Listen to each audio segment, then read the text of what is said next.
जी सब कुछ दे बेले तू गमछा पसारला। आज जेकरा भी गमछी बा तनी हाथ में से गमछी उठावे के बा। जेकरा भी गमछी बाटे रुमाल बाटे जिसके जिसके भी जो चीज है वो हाथ में उठा ली जैसे हौ जो हइसे हइसे हाकत तनी ओकरा के हइसे कइले। हां जी हइसे करे के बा। आइए वाला वीडियो लीजिएगा भैया। आ सभी का एक साथ आ कहेगा कैसे और कि कौन बात के टेंशन कौन बात के टेंशन बहुत है जिया उदास। अब सब लोग हाथ में उठाइए कहेगा बा इधर वाले हाथ में उठाइए एक साथ आ कैसे भोला जी अरे भोला जी रुपया छपे भोला जी सब कुछ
ऊपर उठा दो। देखिए अब मैं गाना ये थाने में आपके ऊपर बना दी। अभी भी थोड़ा सा लेवल बनाइए और थोड़ा सा उठा दीजिए। बाकी आपका तो जोड़ा नहीं, आप तो बेजोड़ है जी।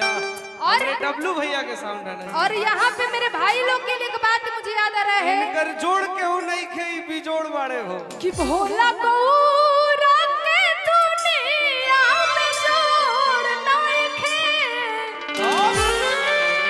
कि भोला गौरा के दुनिया में शोर बाटे हो तो इनकर जोड़ केहू नहीं खेप जोड़ बड़े हो। लेकिन भैया हो मैं अपने भाई लोग के लिए बात बताऊंगी इधर वाले। अरे कि तू नाचो हम नाची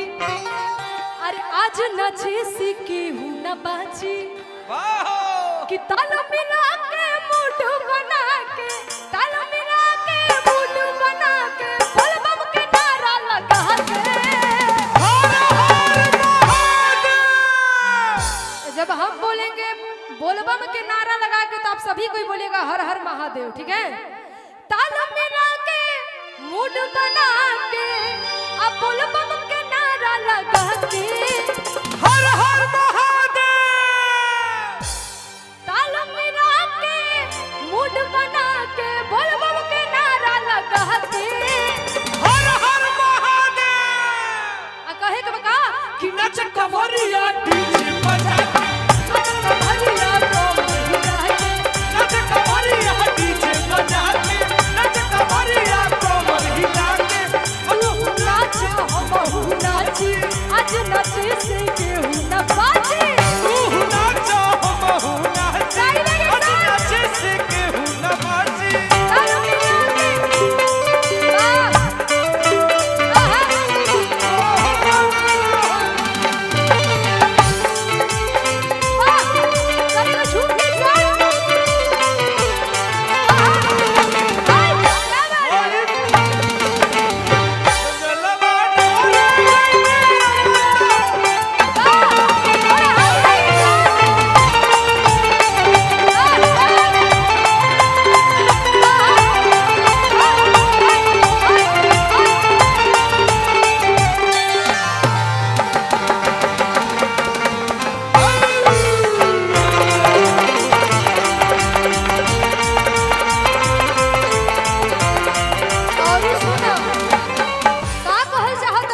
सुनो सारा कमरिया झूम रहल बा दिखाई के साथ में सही बात बा भक्ति भक्तन के देखी के खुश बड़ भोलेनाथ हो भक्ति भक्तन के देखी के खुश बड़ भोलेनाथ हो सारा कमरिया झूम रहल बा दिखाई के साथ हो भक्ति भोला के देखी के खुश बड़ भोलेनाथ हो अरे किसी वो गुण गा के बोल बम ठुमका लगा के बोल बम शिव गुण गा के ठुमका लगा के गाजा चिलम पे चढ़ा के हर हर महादेव आ कहे के बका कि नाचो कमरिया डीजे बजा के नाचो कमरिया गिरा के लगे कमरिया डीजे बजा के नाचो कमरिया कमर हिला के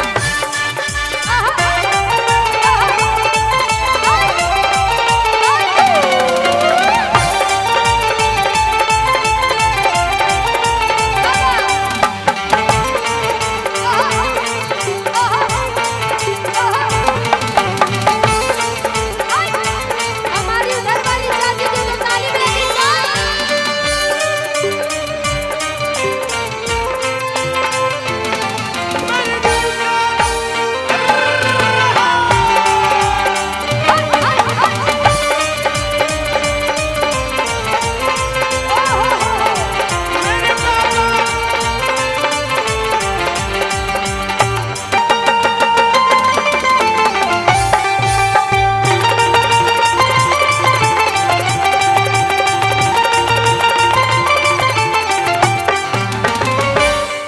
अतने रा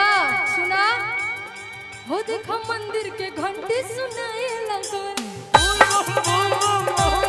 हो सब भोला के रंग में रंगाए लगन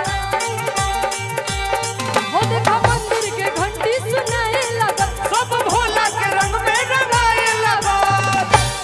तो सुनो सुनो ये हुजूर अब धाम नखे दूर सुनो सुनो ये हुजूर अब धाम नखे दूर हो जिलेबिया मोड़ खयाइल बा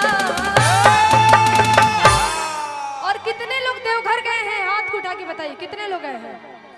सभी गए हैं यहाँ से देवघर गए हैं आप लोग का कहे के बाहनियों से गइल बनी जा आप लोग गए हैं देवघर हाय के करे के मुस्कियाते रे ई नाक बनत रे नागिने के नु देख के मुस्की आई है के करे के देख आओ सुनिए कहे के बका सभी को जो जो देवघर गए जरा हाथ उठा के बताएंगे कितने लोग बाबा का नाम गए सभी गए तो कहे के बका कि चलो हो बम धरया के कदम